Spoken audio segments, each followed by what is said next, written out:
The helicopter stood still, silent under the burning Arizona sun. Its paint was pale, scratched by time, its body heavy with dust.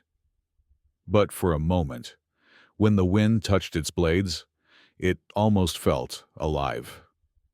Captain Cole Bennett laughed quietly. "Old junk," he said to the young cadet beside him. "Back then they flew this with courage, not sense." Behind them, someone's shadow moved. A man, gray-haired, in a faded jacket with a patch. Black Panthers, 1971. He walked slowly, as if every step was memory. "Don't call her junk, son," the old man said. "That girl pulled out more men than you can imagine." Bennett turned. "Who are you, sir?" The man smiled. "Just someone who flew her when she still had blood on her skin." He patted the metal. "She still remembers." Later that evening, in the briefing hall, Bennett couldn't stop thinking about him. The veteran's eyes, calm, steady, looked like someone who had seen things no human should. He asked the guards, but nobody knew his name. Only one clue, a note left in the visitor log. F. Mallory. The next day, Bennett returned to the museum. The Huey stood there, bathed in dust and silence. On its tail, a barely visible mark, a panther's head painted black. He touched it and felt a chill. Suddenly, the rotor creaked, a gust of wind, and for half a second, he swore he heard a voice. "Hold the line, Mallory! Hold the line!" He stepped back, breath caught in his chest. "Just the wind," he whispered, but his heart raced. That night he opened the archives. There was almost nothing, just one classified report. Operation Iron Echo, 1971, Laos. Unit, Black Panthers. Status, lost in action. No record of survivors, no record of a helicopter return. But the model number matched, the same one now standing in that hangar. The same number scratched into the paint. That couldn't be a coincidence. The next day, the unexpected visitor. A car stopped by the base gates. A woman stepped out, in uniform, with the insignia of the Department of Defense.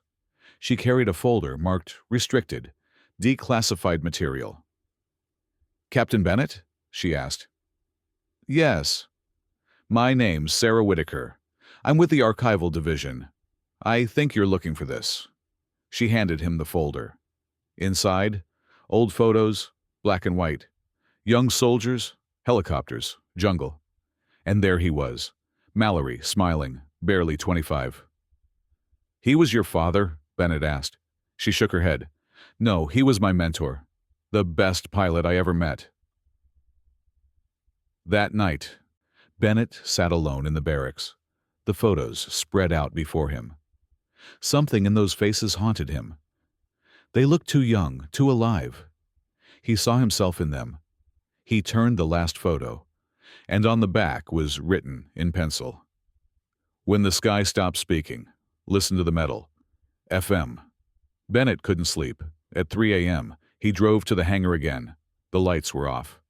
But inside, the Huey's rotor was turning, slowly, on its own. He stood, frozen in the dark, and in the soft hum of the metal, he heard a voice again. "Hold the line!"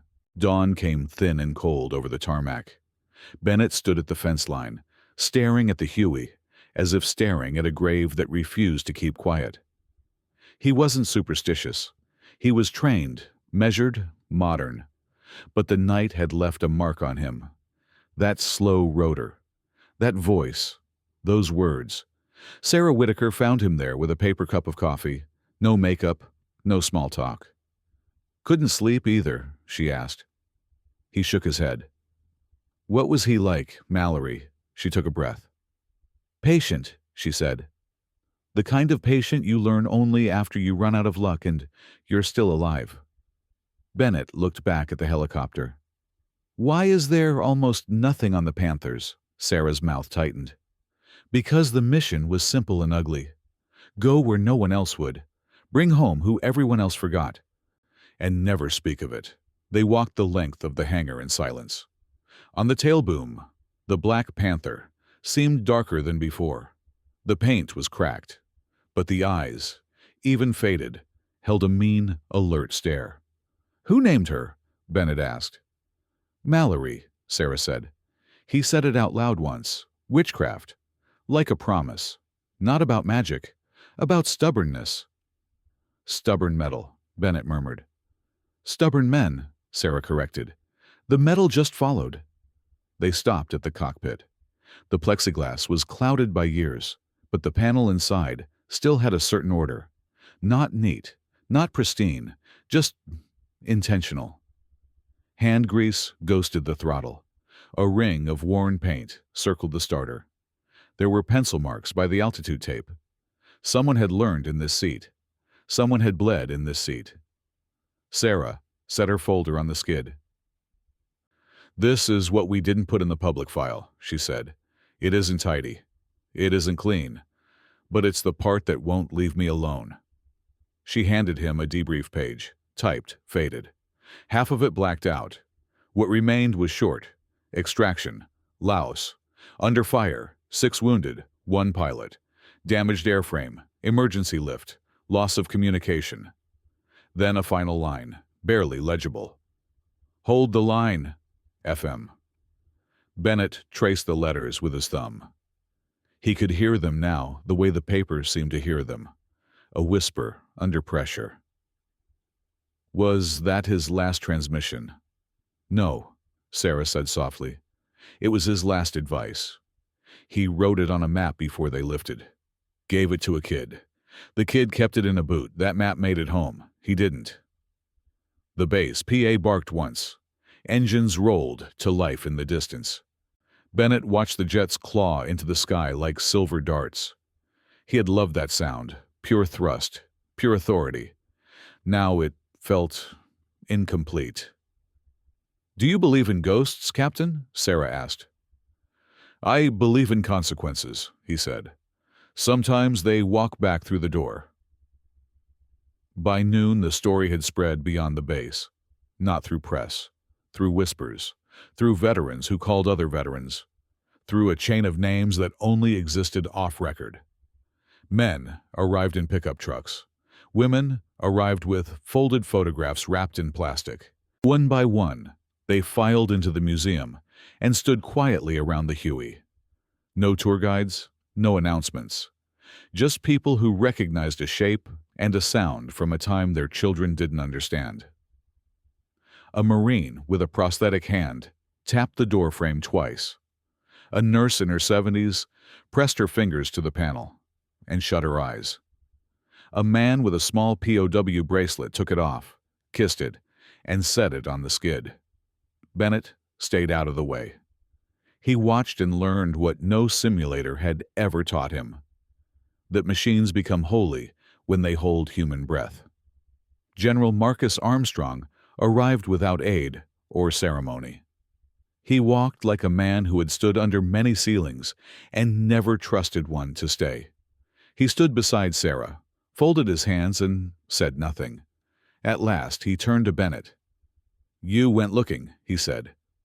"I found enough to ask better questions," Bennett replied. The general studied him a long moment. "Questions are expensive here," he said. "The answers cost even more." He nodded toward the Huey. "Do you hear anything now, Captain?" Bennett hesitated. "Yes, sir," he said. "I hear restraint." Armstrong almost smiled. "Good," he said. "Then you're ready to see something else." The elevator to the archive was old and slow. No badges, no scanners. Just a key that had scratched the same circle for 30 years. The door opened to a low room with concrete walls and metal shelves, boxes, reels, tape, the smell of paper and quiet. Armstrong unlocked a cabinet and drew out a battered flight log. "Panthers," he said.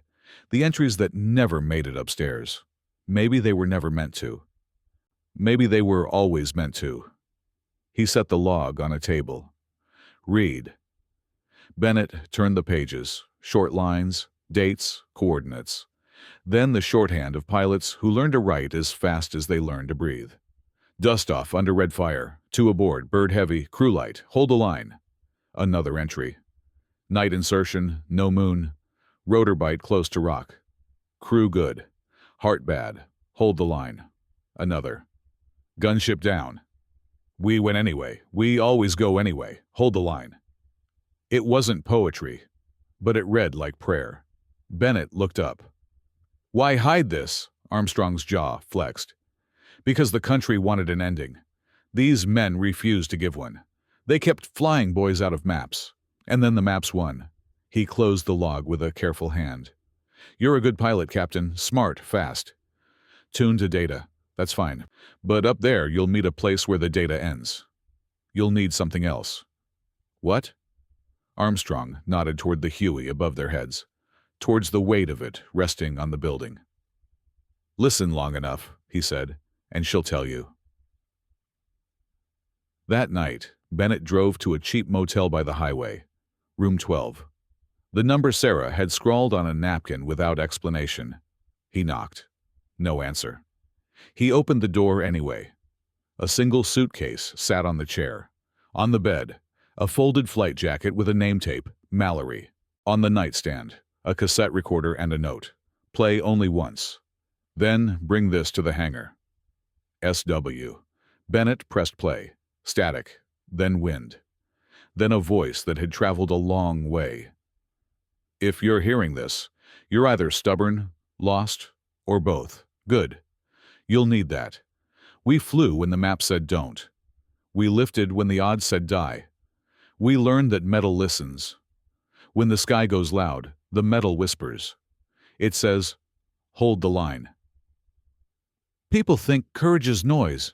It isn't. Courage is a quiet hand that doesn't let go of the cyclic while everything else shakes apart. Bring her outside at dawn. Don't power her. Just open the doors. Let the air in. The desert will do the rest. The tape clicked off.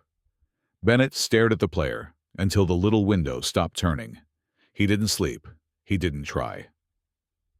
Before sunrise, he and Sarah slid the hangar doors apart. Cold air poured in, smelling of sage and dust. They didn't touch the battery. They didn't touch the switches. They just stood, waiting. The way you wait at a hospital bed when the machine is quiet and the person you love has to decide for themselves. The first light hit the Huey's nose. A breeze moved through the open frame. Something shifted. Subtle. A sigh under the skin. The rotor moved once. Paused. Moved again. Sarah looked at Bennett, eyes wide. No power, she whispered. Just memory, he said. They both heard it then. Not a voice, not words, but a rhythm. Like a heartbeat far away. Like boots in wet grass. Like a promise. And for a single, clear second, they saw it too. A shimmer in the air above the skids. A shape of heat or hope. A shadow that looked like a man stepping up into the cabin and taking a seat. Then it was gone. The morning lay clean and bright around them. Nothing stirred. Nothing spoke. Sarah exhaled first. So what now? Bennett kept his eyes on the machine. We do what he asked, he said. We bring her outside. We let the air in. We hold the line. By afternoon, the word had traveled again. Veterans came back. The base commander came back. Even the young mechanics who had once rolled their eyes kept a careful distance, as if the air between the skids and the floor had earned respect. General Armstrong stepped forward and addressed them in a quiet voice. This is not a show, he said. This is custody. What you see here is not a relic. It's a witness. He turned to Bennett. Captain, you asked better questions. Do you want the harder duty? Yes, sir, Bennett said. Then take care of her, Armstrong said. No banners, no speeches, just discipline. And when she tells you to stop, you stop. Bennett nodded. He placed his palm on the panel and closed his eyes. Daylight, dust, silence. Then, inside the silence, the smallest vibration. A message without words. Not, fly me, not fix me. Just this, remember me right. He opened his eyes and found Sarah watching him. "You heard it," she said, not as a question. He didn't answer. He didn't need to. Outside, the wind rose. It moved over the field and through the open doors. It made the American flag luff and tug at itself like a restless heart. Bennett looked at the Huey one last time that day and spoke barely above a breath. "Tomorrow," he said, "at dawn." And far out on the base, jets screamed and dwindled, leaving white scars across a blue, unending sky. The next morning broke wide and gold. The desert light crawled slowly across the hangar floor, touching steel, dust, and the old Huey that waited in silence. Captain Bennett stood beside her with Sarah and General Armstrong. No reporters, no cameras, just a handful of veterans who had come without being asked. Men and women pulled by something heavier than nostalgia. The doors rolled open. The air rushed in. For a heartbeat, nothing moved. Then, as if the earth itself exhaled, the rotor turned once, twice, and stopped again. "She's remembering," Sarah whispered. Bennett smiled faintly. "No, she's listening." He climbed into the cockpit. Everything felt alive under his hands. The chipped plastic, the worn throttle, the faint smell of oil that somehow outlived decades. He ran a thumb over the panel and found the carved initials again. FM. "All right, Frank," he said under his breath. "Show me how you did it." He turned the key. The engine coughed once, twice. Then came that deep, rising thump. That whump-whump that seemed to beat with the pulse of the desert. A few of the veterans took a step back, tears rising uninvited. Someone saluted. The Huey lifted a few inches. Not a flight, just a breath. Enough to make the dust swirl like ghosts. Enough to prove she wasn't done yet. When the rotor slowed, silence fell again. But not the same silence. It had changed. It was earned. Later that evening, they sat outside on the steps of the hangar, watching the sky melt into amber. The sun dipped low, dragging long shadows of machines that would never fly again. Bennett stared at the horizon. "You ever think about leaving?" he asked. Sarah smirked. "Every day," she said. "And every time I try, something like this pulls me back." He nodded. "Same." After a long pause, she said, "You know what scares me, Cole? It's not the noise of the rotors, it's the moment right before. That quiet, when you don't know if she'll wake up or not." Bennett looked at her. "That's not fear," he said softly. "That's faith." The anniversary flight. A week later, the base hosted its memorial gathering. Hundreds came, soldiers, families, children. The Huey stood outside, polished, still carrying her scars. On the tail, the Panther had been repainted, black and fierce, alive again. General Armstrong gave a short speech, just a few sentences about duty, loss, and legacy. Then he called Bennett forward. The captain saluted and took the mic. He didn't read from a paper. He just spoke from somewhere deep and quiet. "Machines like this don't die," he said. "They wait for someone stubborn enough to listen." He looked out at the crowd. Old faces, young faces, all watching, all waiting. "They tell you about courage, but courage isn't what you think. It's not medals or missions. It's the moment when you're terrified. And you still take the next breath anyway." He paused. "And that's what this sound means." He turned and gestured to the Huey. The mechanic hit the switch.